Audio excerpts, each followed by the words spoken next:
ಕುಲುಕಿ ಶರ್ಬತ್ ತುಂಬಾ ಈಸಿಯಾಗಿ ಮನೇಲಿ ಹೇಗೆ ಮಾಡ್ಕೊಳ್ಳೋದು ನೋಡ್ಕೊಂಬರೋಣ. Guys, my name is Vasu and welcome to the video.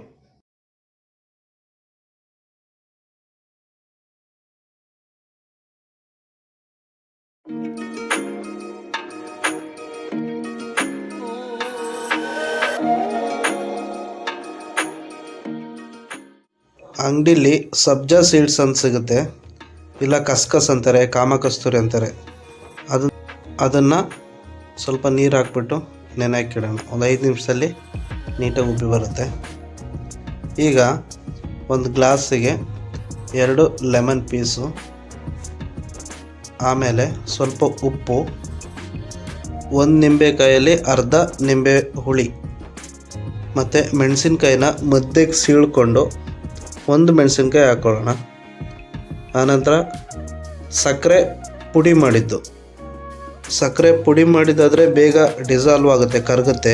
ಇಲ್ಲಾಂದರೆ ಶುಗರ್ ಸಿರಪ್ಪು ಅಂತ ಮಾಡಿಟ್ಕೊಳ್ಬೋದು. ಅದನ್ನು ಯಾವಾಗ ಬೇಕಾದ್ರೂ ಯೂಸ್ ಮಾಡ್ಕೊಬೋದು. ಫ್ರಿಜ್ಜಲ್ಲಿ ಆಗಿಟ್ಟರೆ ಯಾವಾಗ ಬೇಕಾದ್ರೂ ಅವಾಗ ಯೂಸ್ ಮಾಡ್ಕೊಬೋದು.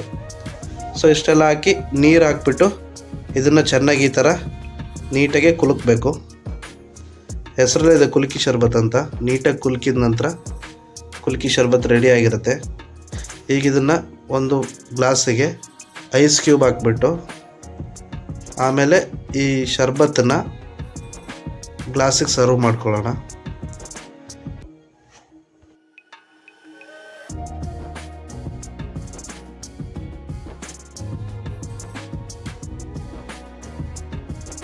ಈಗ ಮೊದಲೇ ಸಬ್ಜಾ ಸೀಡ್ಸ್ ಇದ್ವಲ್ಲ, ನೆನೆ ಹಾಕಿದ ಸಬ್ಜಾ ಸೀಡ್ಸು ಇದಕ್ಕೆ ಆ್ಯಡ್ ಮಾಡಿಟ್ಕೊಳ್ಳೋಣ. ಸ್ವಲ್ಪ ನೀಟಾಗಿ ಈ ಥರ ಮಿಕ್ಸ್ ಮಾಡಿಕೊಂಡ್ರೆ ಕುಲುಕಿ ಶರ್ಬತ್ ರೆಡಿ. ಸೊ ಸ್ನೇಹಿತರೆ, ಹೇಗಿತ್ತಲ್ವ ಕುಲುಕಿ ಶರ್ಬತ್? ತುಂಬ ಈಸಿಯಾಗಿ ಮನೆಯಲ್ಲಿ ತುಂಬ ಬಿಸಿಲಿದ್ದಾಗ ಒಳ್ಳೆ ಕೂಲ್ ಬ್ಯೂರೇಜ್ ಆಗಿ ತಗೊಳ್ಬೋದು. ಈ ವಿಡಿಯೋ ನಿಮಗೆ ಇಷ್ಟ ಆಗಿದರೆ ಲೈಕ್ ಮಾಡಿ, ಶೇರ್ ಮಾಡಿ, ಮತ್ತು ತಪ್ಪದೇ ನಮ್ಮ ಚಾನಲ್ನ ಸಬ್ಸ್ಕ್ರೈಬ್ ಮಾಡಿ. ನೀವು ಸಬ್ಸ್ಕ್ರೈಬ್ ಮಾಡೋದ್ರಿಂದ ಮುಂದಿನ ಬರುವ ಎಲ್ಲ ವೀಡಿಯೋಸ್ ಫಸ್ಟ್ ನೋಟಿಫಿಕೇಷನ್ ನಿಮಗೆ ಸಿಗುತ್ತೆ.